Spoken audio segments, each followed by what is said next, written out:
With our voices and our votes, we have ushered in a new chapter in the history of our city. A city that's truly safer for everyone by investing in what actually works to prevent crime. Make no mistake about it, Chicago is a union town.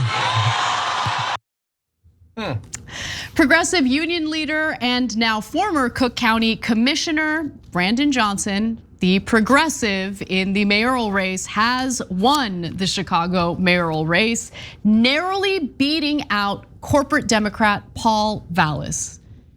This is an excellent win. As you can see, it was a close election. Brandon Johnson won 51.4% of the vote. Paul Vallas won 48.6%.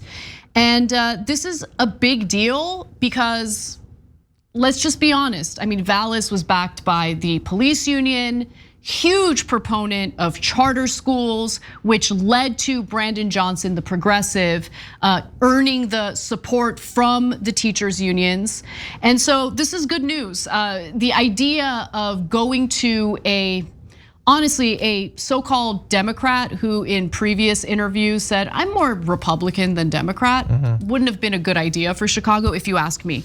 Now, the focus of the election laid heavily on the issue of crime in the city, with Vallas acting as the tough on crime candidate. And despite previously arguing in favor of defunding the police, I think Brandon Johnson did something really smart in this election where he kind of backed away from that kind of messaging and instead focused on reallocation of funds, raising revenue by taxing wealthy households to pay for certain programs that would obviously deal with the root causes of crime, reopening mental health facilities. I cannot emphasize enough how incredibly important that is, and I love that he focused on that. Now I hope he actually accomplishes it, and also he just had a better, more holistic approach, policy approach to some of these complicated issues. Now he discussed some of his platform during an interview here at TYT just last month. Let's watch. What has happened over the course of decades is that there's been, the defunding of our public schools, the defunding of public housing, the defunding of public transportation, healthcare, access to good paying jobs. We spend more money per capita in terms of law enforcement, policing than anywhere else in the country. And it has not resulted into a safer city. You have to have smart policing. I mean, the fact of the matter is, one, we're not solving any crimes in the city of Chicago. Our clearance rate is absolutely abysmal.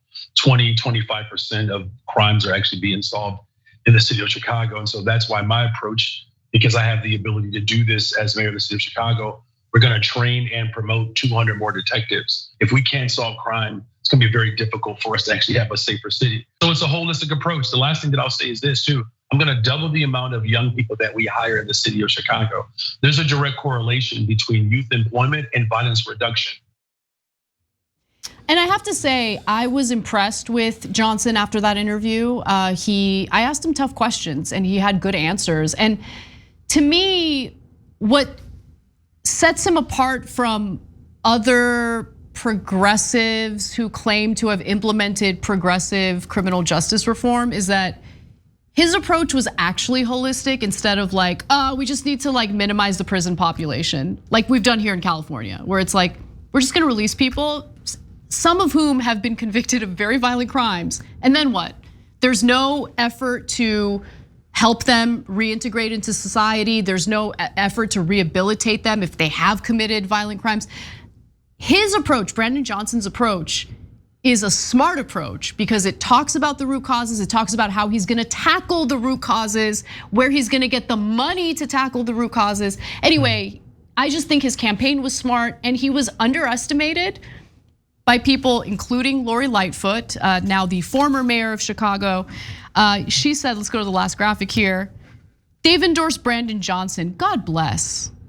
Brandon Johnson isn't going to be the mayor of this city. Oops. Anyway. Yeah, and look, I go back far enough and I guess that would have seemed like a pretty reliable prediction. At one point, he was at 3% in the polls. So a lot of work obviously had to be done.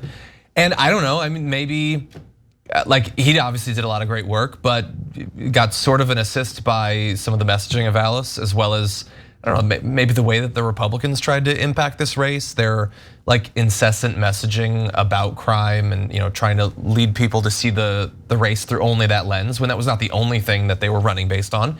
He supports a number of extensions and expansions of a number of different social services, new taxes, again, as you said, to pay for these sorts of things.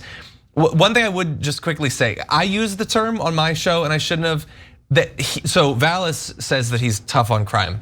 Let's get rid of that. I hate that. That's just propaganda. What does it mean? Being tough on crime means just being stupid and single-minded and believing that literally just hiring cops is the only thing that's gonna solve our problems? If solving more cops led to less crime, why is there any crime? Because we have been funding cops more and more every year for literally decades.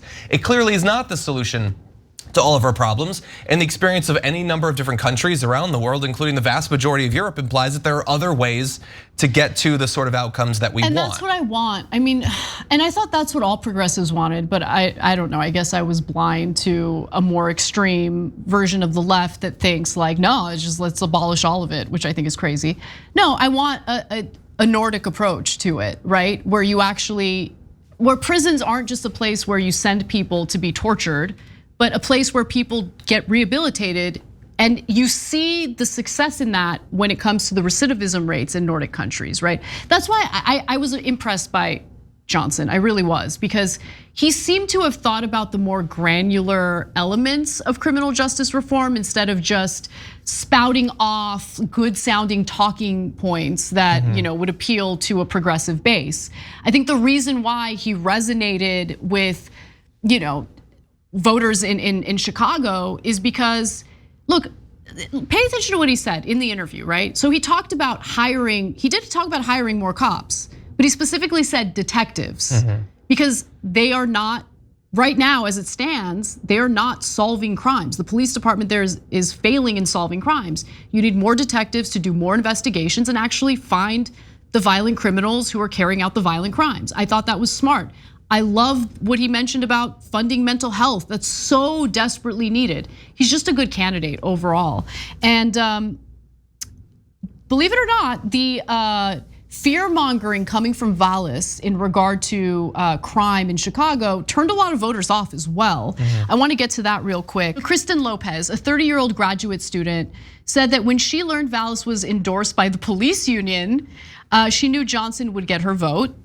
Crime was one of Lopez's general concerns, she said, but she also cared about issues like gentrification and affordable housing and rejected Vallas's notion of adding more police officers to the force. Now again, Johnson proposed that too, but he was very specific in wanting to add detectives to the police force. Some voters supporting Johnson simply did not believe that he would be able to defund the police. So some of the fear mongering coming from Vallas in regard to Johnson potentially defunding the police, they didn't buy. James Wallace liked Johnson's plan to fund mental health, as I did, and disliked Vallas's hysteria about crime, which she said reflected a white racial bias. Quote, when it started affecting people not of color, then they want to put it on the news, she said. Look, to be fair, local news covers crime and almost exclusively only crime. Like that's what local news does. Yeah. But There's a lot of racial bias in the way local news covers crime, of course. Yes, and that is true too. But look, long story short, this is a good win. I was concerned that Vallas was gonna win considering how well he did, prior to the runoff. And look, this is what he said back in 2009. I think it's important to watch this video and see who he really is and celebrate the fact that he lost this mayoral race. You think of yourself as a Republican? I'm more of a Republican than Democrat now. Okay. But I'm, if you run again for office, you'd be running as a Republican as opposed to a Democrat. Yes. If I ran for what public about office, you? People want. Republican. Okay, well, yeah. I'm glad you lost. I think what you just saw is a great example of this. The state legislator, the woman in North Carolina who just flipped parties to provide a veto-proof majority for the Republicans. There's a great example of this. As the Republicans turn against democracy as a result of their inability to win elections straight up, there's a lot of different strategies they're going to use to stay in power. One of them is as they come to realize that being a Republican is seen as incredibly toxic, they're just not gonna run as Republicans. They're gonna win in Democratic races and then flip or just govern as a Democrat, but passing the sort of things a Republican would. And so we need to be even more hypervigilant for them infiltrating our side, because in many places in the country, that's the only way that they're ever gonna win a race. Thanks for watching the Young Turks, really appreciate it. Another way to show support is through YouTube memberships. You'll get to interact with us more. There's live chat emojis, badges. You've got emojis of me, Anna, John, JR, so those are super fun. But you also get playback of our exclusive member-only shows and specials right after they air.